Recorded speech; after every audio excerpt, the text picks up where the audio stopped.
Oh.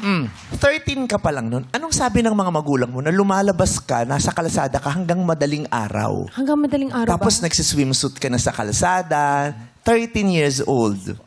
Actually po kasi, Meme, yung nanay ko po is medyo nawalan po siya ng pakisamin that time. Parang, ayun po, naging abusado nila ako, na din po ako. Ayun po, tumatakas po ako sa bahay, hindi po ako nagpapaalam. So parang, naging lansangan na lang din talaga akong bagets. Pero ayun po, yung na-discover ko po si Mama Tanya, siya po yung nagmulat sa akin sa pageantra. And until now, eto pa din po ako, lumalaban pa po. Pero yung pag-aaral mo, hindi mo naman napapabayaan nung panahon na yan. Hindi pa po. Actually po, grade 12 na po ako ngayon. And Then yung 30 Patuloy. years old ka. 13 hindi po. Hindi ka tumigil sa pag-aaral. Hindi Yan ang po. mahalaga. Kahit sobrang pagod po. But question, kunwari, di ba, sa pageant, like meron mga kids edition, pag ganyan, sa... Actually, walang kids edition. Di ba, Little Parang Miss, teens may mga parang Little Miss pageantry na ganun, di ba? But like, meron din ba for mga gay pageants na may pang younger edition din ba? Wala akong na-experience. Wala akong... Na puro mga As kalaban far as I know, are wala. all 13, parang teen edition. Ganon din ba yung nilabanan mo? Na parang ang mga kabatch mo, mga kaedad mo din? Yes po. Puro kayo bata? Yes po. Ang tawag po sa kanya is Little Miss Gay. Yun. Anong oras yan? Ano po? May mga katigasan kasi kami ng ulo, Meme. Siguro Hindi umaabot yung pageant. ng Anong oras yung pageant? alas 8 po siya. Magtatapos hanggang alas 4 po ng madaling araw. Yun. Oh my God, for Little Miss? Doon ako pasok. nababother. Oo.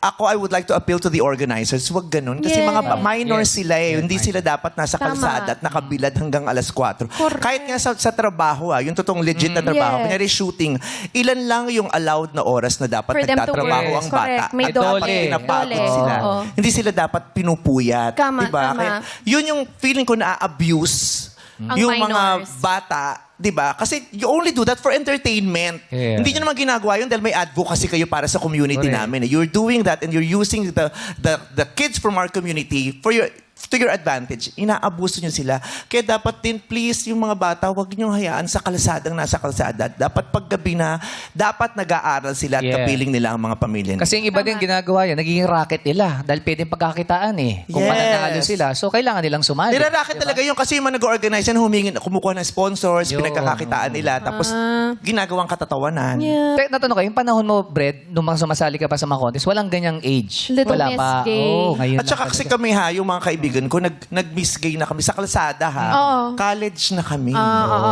College na kami. Tapos hindi kami pili lang. Yung Yeah, ganun. yeah.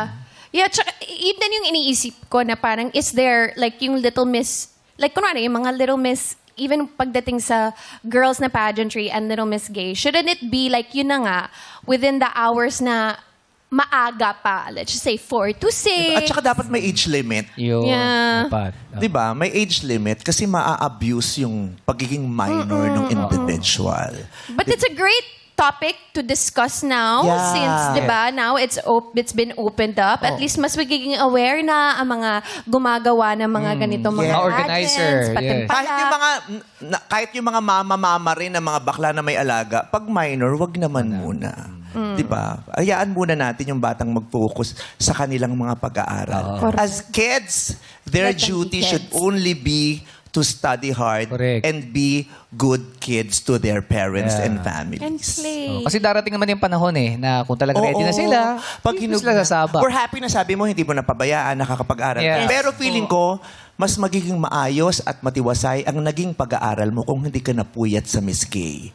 Feeling ko mas na-absorb mo siguro yung mga tinuro sa'yo kung hindi ka puyat at nakakapasok kang ng maaga at mas mahaba yung oras mo na pinag-aralan yung mga tinuro sa'yo sa Yes. school. 'Di ba? So, let's help each other. Yung mga nanay-nanay, mga mama-mama, mga naka-naka na bakla. Let's help each other. Let's hone and develop each other para mas bongga tayo in the Yeah. future. 'Di ba? Ngayon, ang dami ng malayang bakla sa lipunan.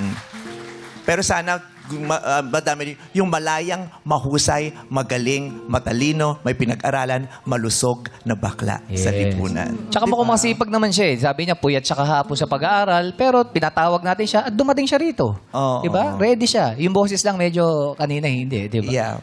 At salamat dahil hinahayaan mo kaming gamitan ng istorya mo para maipaliwanag to sa marami. Ha? Yes. Especially sa mga organizers ng piyesta, please. Huwag po yung mga bata. Mga bata pinaglalaro sa piyesta yan pag tanghali. Di ba may mga code? Pero pag minor, please. Hanggang alas 4 Tsaka sana may pa, oh. age limit.